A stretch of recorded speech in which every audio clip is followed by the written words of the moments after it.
direct from the Atlantic Ocean off the coast of Queens.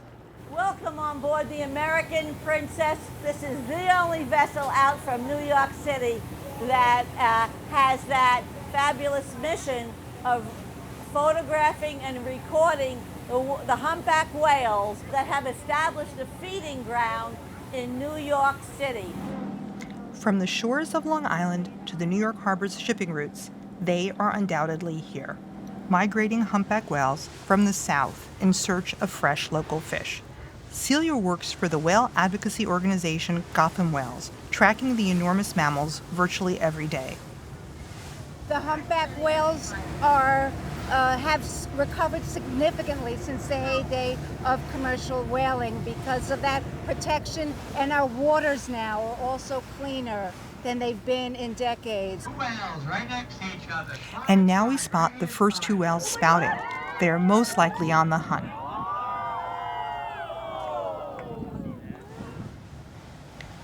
From the same spot, we also see a large pod of young dolphins. Dolphins and humpback whales mostly feed on a particularly oily type of herring, the menhaden. These waters are full of them. What looks like rain is really a huge school of fish, explains Celia. The menhaden is essential for the food chain. You can easily spot from the air the swarms of fish off the coast of Long Island. The fish eat algae and plankton that absorbs carbon dioxide. Menhaden are more than just important filter fish for the ocean. They are essential to the maritime food chain. They not only supply food for whales and dolphins, but also for other species of fish like striped bass, bluefish, shark, seabirds. They're what's known as a keystone species. But menhaden fish are easy prey, not just for whales, but also the fishing industry. Up until 6 years ago, the fish had been reduced to the point that there weren't enough for whales and dolphins. With the introduction of a fishing quota in 2013, the menhaden stocks recovered and the whales came back. Almost everyone in Reedville, Virginia makes their living from the menhaden. Omega Protein is the last company on the Atlantic coast to catch menhaden on an industrial scale.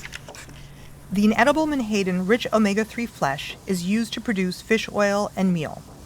These fish here appear to be probably 3 to 4 years old based on the size, but representatives from NOAA, the fisheries agency, actually will come here and take a sampling, and they'll actually determine the exact age of those fish. And based on where we catch them, which are in our captain's logs, they'll help track that species, the biomass of menhaden. In Reedville, everything revolves around the menhaden. For decades, fishing had been unregulated, and the supply seemed inexhaustible. A mistake. In the 60s, overfishing pushed the menhaden to the brink of extinction. The whales had long been gone. At Omega, they say it can't happen again. The quota prevents overfishing, and they are now mindful of the ecosystem. There's no overfishing going on, and the fact is that the fishery only takes, about 6 to 8% of the biomass every year. 6 to 8%. The other 94 to 96 or so percent of that biomass is left out there to serve its ecological purpose. No menhaden, no humpback whales. But scientists question the fish industry's optimistic numbers. In any case, they want fishing quotas to remain restrictive. Other wildlife, such as the osprey, also rely on the menhaden. The entire ecosystem depends on it. Ellen Pickich from Stony Brook University invites us on board her research vessel off the coast of Long Island. She and her students are studying the biological diversity of Shinnecock Bay. The bay serves as a fish nursery where many Atlantic Ocean fish, including the menhaden, deposit their eggs. Mussel bait and an underwater camera make for a trap for photographing sea life. The camera is lowered to the same place on the floor of the bay every time. In a few hours, researchers will have a picture of the water's biodiversity.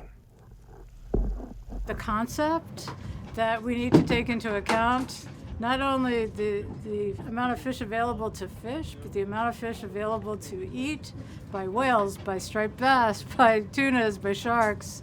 That concept has been heard loud and clear. Pufferfish babies or crabs, everything is measured and notated. They all belong to a functioning maritime ecosystem. Without that, the whales won't find any food. We see large schools right off of the coast of New York City. You know, it's incredible. This is something that during my lifetime I have not been able to see before. So it's just incredible to be able to see it now. It's the same for tourists from New York who wait 4 hours to go whale watching. When you think New York, you don't think whales.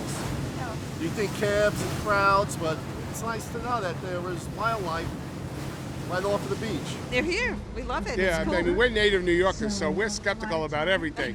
So when they said there were whales out here, we had to see it to believe it, because we go back to the days when, you know, there was no life out here.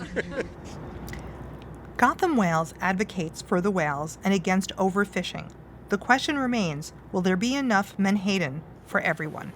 Is there enough for both? There can be enough for both if it's done properly. And the environmentalists want to ensure that the migrating humpback whales will always be able to come back here to feast on the fish buffet of New York City.